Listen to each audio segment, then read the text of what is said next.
Our second round now, it's called Power Play. To Team 2 first, to Dr. Santosh Babu first.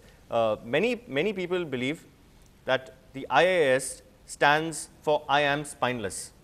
That bureaucrats today are increasingly becoming stooges of their political masters, not public servants. And to toe the line is easier than to stand up for your principles, to disobey illegal orders and pay the price.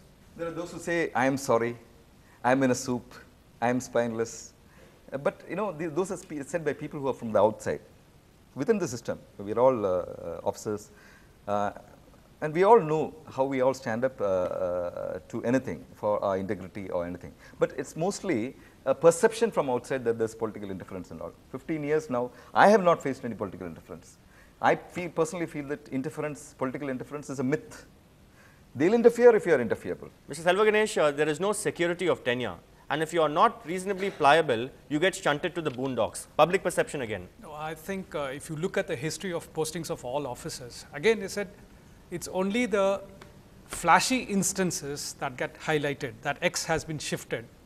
Go over a period of time and look at the posting profile of a competent officer who's not been willing to take sides. You'll see that administration, whichever side of the political divide they are, they will make use of the competent mind. It's important for us in bureaucracy to remain faceless, and it's only our actions that need to be felt. Madam Gandhi here had talked about we are not recognized. Please understand, when you enter the civil services, you will have to be prepared for the phase that you will be nameless. You have to be anonymous. Therefore, much of the things that you have done, much of the refusals that you have put up to your political master, they don't get known. Unlike the corporate sector, you don't really have a choice in the composition of your team. See, this is what I realized in government. Government servants, have you ever said you're good?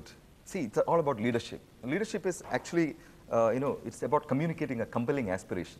If you say somebody is bad, he's bad. I certainly feel that government servants are the best in the world. You can actually mold them, motivate them, inspire them to higher things. We have done that. You get easily branded in the civil services. It's like a roller coaster ride.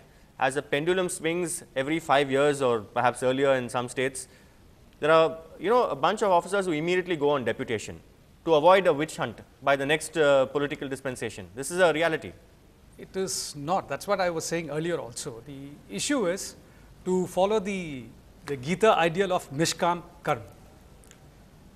You do your job without expecting a fruit or the consequences. Yes, as a bureaucrat, if I take a tough decision, which may be unpopular, so be it. For that period, I'll have to take a lot of stick. But then, in the long run, over a period of 30, 35 years, you'll find that you're not harmed. And you have this, the civil services gives you the protection. It is not necessary to be branded. You can be branded as a honest, good working officer, and everything follows. Despite the 6th pay commission, most people feel that what a chief secretary or a DGP gets is still not as much as somebody, a young 25-year-old who joins a software line gets after 3 or 4 years. No, why should they get so much is my question. There should be some gradation in what even the private sector gets at youngsters, because it gets into the head. We have to go step by step. And if you are expecting a private sector salary, civil service is not the place to be. I think we should not expect that. Even today, I don't know what is my scale of pay. I just don't look at it, because that's not the purpose for which I have come into service. Gone are the days when they would opt only for the IAS or the IFS as the first thing. I'd like to ask you this, because today, the Indian Revenue Service has become just as glamorous, because they feel that there's scope to make money. With due respects to officers like you, Sardar Vallabhbhai Patel, when the civil services were launched, he said he wanted this to be the steel frame of the country. Today, it is still the steel frame, but perhaps spelled a little differently. And good old days when Rusi Modi was in charge of Tisco, he said he wanted to change the tagline of the Tatas of Tisco. So from we also make steel, they changed it to we make steel.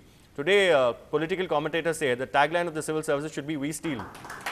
Nobody in the civil services can hope to be corrupt and get away with it. There is a price to pay. When you enter the services, you make up your mind. Don't look at what the other man is doing. You choose your path and go on that. There's no trouble for you. And let me also add to this by saying that the aptitude test will also help. Training is of essence here. If somebody comes in with the mindset that I'm here to steal, loot and plunder, it is for us who are there in the administration to ensure that nobody gets away with that. Why is that many officers in the prime of their careers, why go very far in Tamil Nadu, have made that career switch? You have Surya Prasad, outstanding police officer who joined the corporate sector. You had Varaprasada Rao who joined the corporate sector, in fact joined politics. Sivagami who joined politics. All these are officers from Tamil Nadu. Vivek Harinaren again joined politics, somebody who was IT secretary, your department, for 3.5 to 4 years, and then he was dumped in the salt corporation, obviously couldn't take it with a pinch of salt, and then joined the corporate world. If it's really as good as you're making it out to be, why are they leaving the services in the prime of their careers? No, I would think the individual officers will have their own explanations for that. Personally, for me, I would also like to see the other side of the spectrum and see how the private sector works. If given an opportunity, I would like to go. But 622, that section under which the UPS, the government allows that, I think that's banned today. We can go to the NGOs. There's a case for that also. See, as an officer, I have to handle a number of responsibilities. Why not get that experience also is one. It's probably not for the money. I would say if I were to go to the private sector, money would be one of the factors only, but that will not be the factor. I would like to see how green is the grass on the other side in terms of experience. All right. Grass on the other side and crown of thorns. Mr. Selva-Ganesh, next to you. The latest patterns on the exam, which has been altered now to include this aptitude test. Do you feel that, you know, the way we assess a candidate's suitability for a career in public service is itself flawed, which is why we are not getting the best minds? Because today it's more about bulwark, it's not about intelligence, it's not about integrity, it's not about suitability for aptitude for public service, but how many hours you're able to put in. 18 hours, go to Delhi or stay in Chennai, join Shankar's Academy and study for 18 hours, go to Vaji Ram's Academy in Delhi, study for 18 hours, that seems to be the criteria today. It is not that you cram and get through. Absolutely. That's only one part of it. And then you need to have a very great analytical skill to get through your mains, and then the ability to withstand pressure. So we are looking at people who are maybe not academically only brilliant, but are people who can apply their academic intelligence to field situations. Many feel that the new pattern will put rural students at a disadvantage because we are almost going the cat way. It's like a civil services exam, MBA style. See, I think to become an IAS officer or to join any of the services, certain qualities are required, communication skills and analytical skills, all that. I don't think rural students lack in that. They can be trained, like when we did the rural BPOs and all. 10th standard dropouts could start speaking English and all. I don't think that's a valid argument because in the service they grow. Once you're in the service, if you have a problem, the others will allow. The system will allow you to grow. There's no performance-linked incentive in the service. They're all time-bound promotions. Many people also say that there's no scope for creativity in the civil services. True, it is, no, there is tremendous scope for creativity, but as you said, it may not reflect in immediate promotions. But in terms of assignments that you are given, more difficult, more challenging assignments that you are given, yes, then you choose your path. Your performance determines the path that you take. You are picked up for more and more important assignments. Thank you very much, Team 2, for your answers. On to Team 1 now. The civil service exam is so rigorous, it's actually to test the strength of character and the true mettle of a candidate, the persistence, the hard work, the ability to thrive under pressure. And therefore, you get the best minds. We want bureaucrats to be transparent and accountable. UPS is not like that. Even under RT Act, they do not want to come saying that even the key also they are not publishing. They are not telling the candidates what marks they are getting. So when there is no transparency at the selection process, then how can we expect the bureaucrats who come through that process to be transparent and accountable? Perks that we are talking about, yes. Comparing it with the corporate sector, but in reality, you get palatial bungalows at nominal rent. The kind of the number of cars you have, your telephone bills are taken care of. Orderlies, although orderlies are actually strictly not allowed, but most officers, even after their retirement, have orderlies in their homes. You complain that there are not enough policemen, the police-public ratio is skewed, but you will have several people, people are going on bandobast duty, a poor man goes to a police station, there's nobody there to receive. But you have constables serving in even retired DG's homes, ma'am. This is a reality. Palatial houses I am yet to see.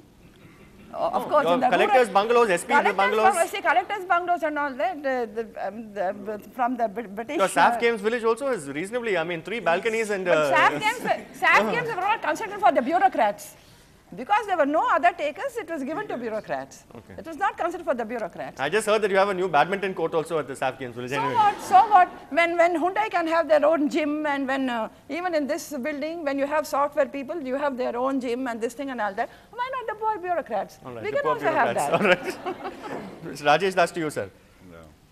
You know, this constant debate of generalists versus specialists, but today you have the person standing next to you is a doctor who's joined the civil services. There are engineers, there are people from IIMs and IITs who joined the services. If it was really so bad, would they actually give up their lucrative you know, opportunities in the vistas in the corporate sector and come here? To attract the best, you must want the best. It's not only wanting the best, how you want is. Here any graduate can write it. Suppose you want to join MMC, you need to have at least 95% minimum, and then you have to write an exam. Here anybody can write the exam. It's possible that you need to persevere, you need to work very hard, you need to have certain skills. Without that, nobody will make it in any elimination process. But does it make an effort to attract the best? It attracts anybody and everybody. And finally, who make it, not because of the process of exam, but in spite of it. Some of it do make it, and it's not that you know, most dumb people don't make it. Quite a few people who can't even read and write well, they do make it. And after making it, the training doesn't help much. It's not saying that civil service makes a deliberate effort. It doesn't even advertise itself. Even when the Indian Air Force takes Tendulkar as its group captain, as its brand ambassador, civil service doesn't advertise itself. Who is the best? Is it somebody who has excelled academically? The other day, one very fine doctor from Karnataka, he says, the person who gets the maximum marks in surgery, I would not even allow him to cut my hair. I hope you didn't allow him to cut your hair. You spoke about, you know, the charm of being a collector. But then as a collector, you're the head of the district administration, you're the legal representative of the government. There are opportunities to serve. At the end of the day, you can implement change. You really, and that is heady stuff in a sense. You can implement change, and deputation is not just an escape route, but it's also, I mean, there are people who go to, you get UN postings, who go and serve in the World Bank and then come back. So, I mean, the variety, as I said earlier. See, personally, I feel the collector's post should be abolished. It is a legacy we have got from the British. Because British, they wanted one representative to be there in the district who will really, you know, keep everything in control. But we are a democracy now. Why do we need the collector to control the people? We have the Panchayati Raj. Bring in the Panchayat. I am daring any politician, any government, whether they are prepared to abolish the collector's post.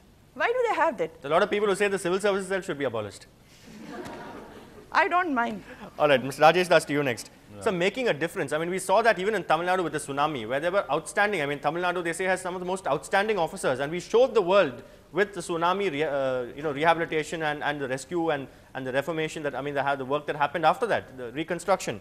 There are outstanding officers who, even when they are transferred out because of political vendetta, the local people go out and take to the streets and protest. We saw that even in Pune with Arun Bhatia. Don't even expect that reward. You have been appointed, the President of India has been pleased to appoint you, and that is the biggest reward that you have got, and at the age of, you know, less than 22, 23, you know, you get in, and everything is looked after, your promotions, your, you know, there are problems areas, but so much is done for you in a developing country like ours.